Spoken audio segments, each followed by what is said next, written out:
Okay तो अभी हम मेनली देखेंगे neural circuit of a cerebellum. Neural circuit मतलब सेरेबेलम में कौन कौन सी चीज़ें होती है और सेरेबेलम कैसे बनता है। तो अभी हमें समझना है सेरेबेलम में 3 लेयर हो गए, 4 न्यूक्लियस हो गए एंड 5 सेल हो गए। तो 3 4 5 लेयर कितने, 3, न्यूक्लियस कितने, 4, ओके, और सेल कितने, 5।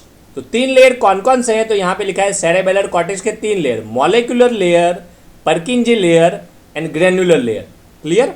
तो पहले वाला मॉलिक्यूलर, सबसे एक्सटर्नल वाला कौन सा होगा आपका, मॉलिक्यूलर लेयर।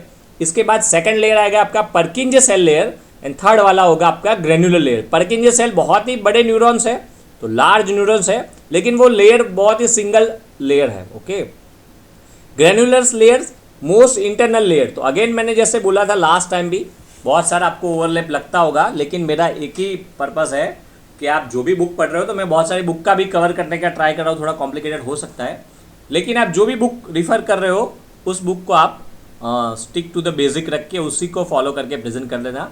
और बहुत ज़्यादा कॉम्प्लिकेटेड लग रहा है तो एलोबरेट करो, लेकिन बेस्ट चीज़ यही है कि आप फिगर ड्रॉ कर दो। आप फिगर ड्रॉ करके दिखा दो तो वो टीचर्स ही समझ जाएंगे कि ये वर्मिस है क्या है, ठीक है। तो फिगर से बहुत ही आसानी से वो काम हो जाएगा, क्योंकि टीचर्स भी मेनली एग्जाम में फिगर पे ही फोकस कर रहे हैं, क्योंकि उसको जल्दी पेपर चेक हो जाता है हमारा। अगर फिगर अच्छे से हमें दिख जाती है तो हैंड राइटिंग खराब हो, अच्छे हो, तो उससे भी आप स्किप हो सकते हो और अच्छे नंबर्स भी बढ़ सकते हैं। ओके, और पेज भी बढ़ते हैं। तो फिगर अच्छे से याद कर लोगे तो भी बहुत सारी चीज़ें इसमें कवर हो जाएगी। तो अगेन सेरेबेलम में 3 layer, molecular layer, पर्किंजे layer, granular layer. तो ग्रेनुलर लेयर को कभी कभी इंटरनल लेयर भी लोग बोलते हैं, क्योंकि मोस्ट इंटरनल है ग्रेनुलर लेयर। इसके बाद मैंने एक चलाया था आपको लेयर्स ऑफ रेटाइना में, प्लेक्सीफॉर्म लेयर आते थे इसमें, internal plexiform layer, external plexiform layer. मैंने क्या कंसेप्ट दिया था उस वक्त, if you remember, what do understand by plexiform layer. Plexiform layer मतलब ऐसा लेयर के जहां पे साइनेप्स बनता था, 2 सेल के बीच साइनेप्स बनता था, तो उस लेयर को हम देते थे प्लेक्सीफॉर्म लेयर। अभी यहाँ पे क्या कंसेप्ट है कि मॉलिक्यूलर लेयर में बहुत सारे साइनेप्स बनेंगे। मैं आपको आगे दिखाऊंगा कि मॉलिक्यूलर लेयर में बहुत सारे साइनेप्स बन रहे हैं, तो उसकी वजह से बहुत सारी बुक में मॉलिक्यूलर लेयर को प्लेक्सीफॉर्म लेयर भी बोला है। तो ये भी हो सकता है plexiform layer, पर्किंजे layer, granular layer, या ये हो सकता है molecular layer, पर्किंजे layer, granular layers. और ग्रेनुलर मतलब इंटरनल वाला है, तो बहुत सारे ये भी वर्ड यूज करते हैं, internal granular layer. Clear. Okay, इसके बाद हमें 3 लेयर आ गए। अभी आपको याद रखना है 4 न्यूक्लियस। तो 4 न्यूक्लियस कौन से है, तो डेंटेट न्यूक्लियस। ओके, तो DEGF आप याद रखना है, इसका निमोनिक है DEGF। ओके, तो मोस्ट लेटरल वाला कौन सा आएगा आपका, डेंटेट न्यूक्लियस।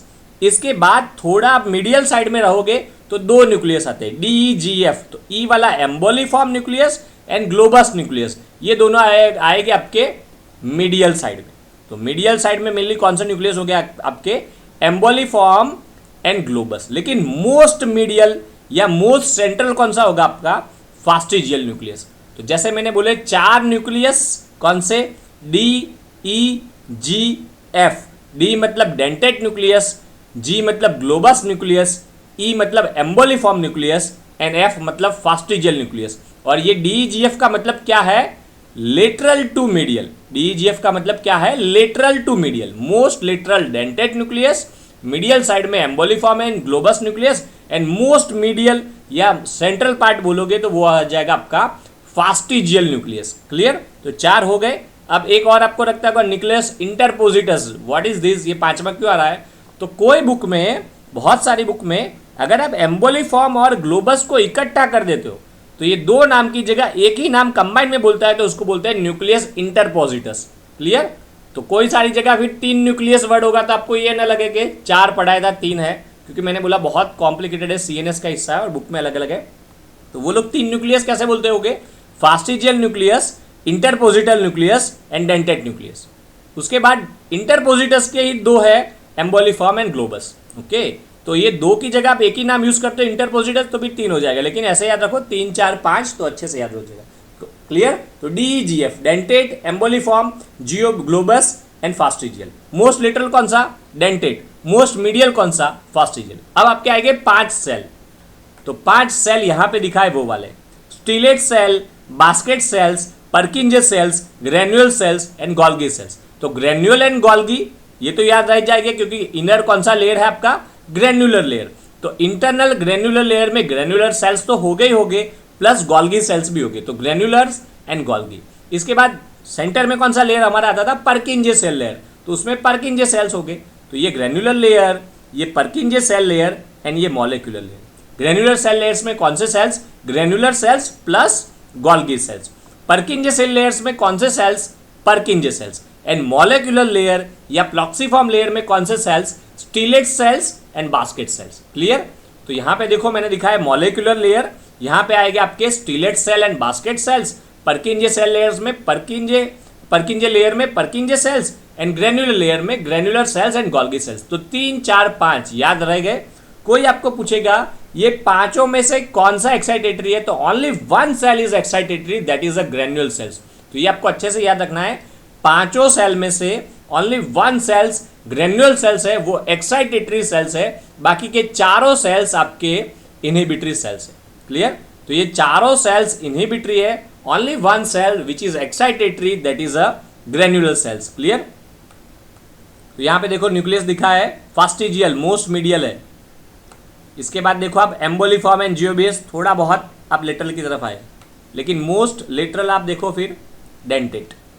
तो डेंटेट न्यूक्लियस मोस्ट लेटरल, थोड़ा बहुत मीडियल आए तो एम्बोलिफॉर्म और ग्लोबस आपको मिल जाएंगे, जिसको इंटरपोज भी बोलते हैं कंबाइन में।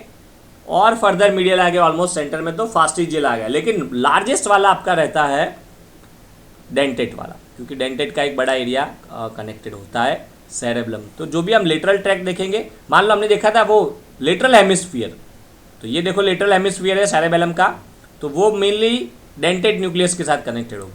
बाद में आएगा आपका स्पाइनो सेरेबेलम।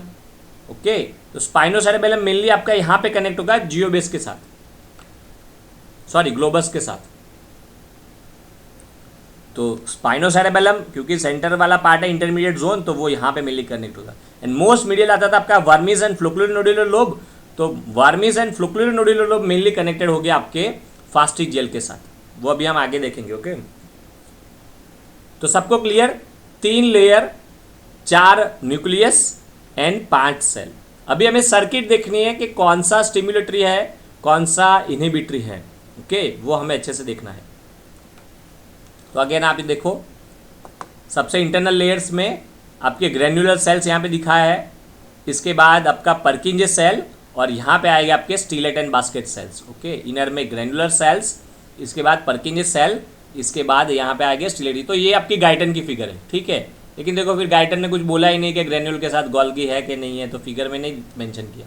तो दैट्स वाई मैं बोल रहा हूँ, फिर हमें कोई और बुक पे भरोसा रखना पड़ता है, फिर टीचर्स का फिर एक फिक्स नहीं है। जब तक गाइटन है एट दैट टाइम ठीक है कि आपने रेफरेंस बोल दिया, लेकिन बाद में कोई एक एजेंट पढ़ता है, कोई खुराना पढ़ता है, कोई और बुक पढ़ता हो, ठीक है, तो हो सकता है स्टूडेंट की हालत बेचारे शैम्बू पढ़ते हैं, तो फिर टीचर क्या, फिर थोड़ा बहुत चलेगा, लेकिन पासिंग मार्क मिल जाएगी। यही मेरा कंसेप्ट है, यही मेरा पर्पज़ है। If you read any books, this is my own view, फिर बहुत सारे टीचर कुछ और बोल सकते हैं, लेकिन मेरा यही व्यू है। और आप इसको एक्सपेरिमेंट करके भी देख सकते हो दूसरों दोस्त को पूछ के, if you are reading any book, if you are reading any book and you know the content of that book, you are definitely going to pass.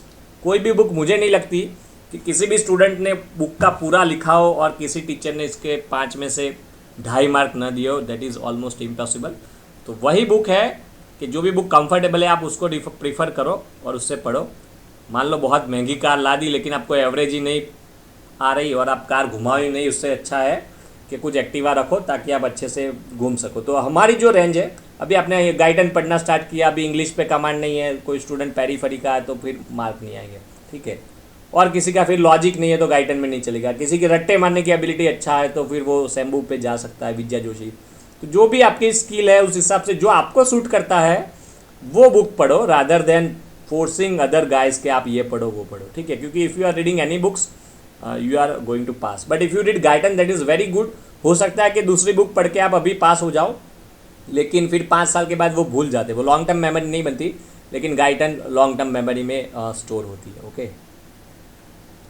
So again 3 layer, 4 nucleus, 5 cell, ये हमने देख लिया। अभी कौन सा excitatory कौन सा inhibitory देखना है, तो दिस वन मैंने क्या बोला, ओनली एंड ओनली आपका ग्रेन्युअल सेल्स है आपका एक्साइटेटरी। तो ये देखो ग्रेन्युअल सेल्स यहाँ पे दिखा है, सॉरी हाँ, ग्रेन्युलर सेल्स यहाँ पे दिखा है, ओनली एंड ओनली आपका ग्रेन्युलर सेल्स आपका एक्साइटेटरी है, बाकी सारे आपके कैसे है, बाकी सारे सेल्स आपके कैसे है, इनहिबिटरी सेल्स। ओके, तो again granular cells, Golgi cells, बाकी सारे आपके हो गए इनहिबिटरी, ओनली ओनली ओनली आपका ग्रेन्युलर सेल्स होगा एक्साइटेटरी। ओके, अभी किसका कनेक्शन किसके साथ है वो अभी हम नेक्स्ट लेक्चर में कवर करेंगे। ओके, क्योंकि वो बहुत ही कॉम्प्लिकेटेड है, क्योंकि वो फिर अच्छे से अलग टॉपिक में कवर करेंगे, अच्छा रहेगा। Okay, so I hope you understand. अभी इतने में आज इतना ही, 3 layer, 4 nucleus and 5 cells. Okay, तो नेक्स्ट लेक्चर में हम कवर करते हैं कि किसका कनेक्शन किसके साथ।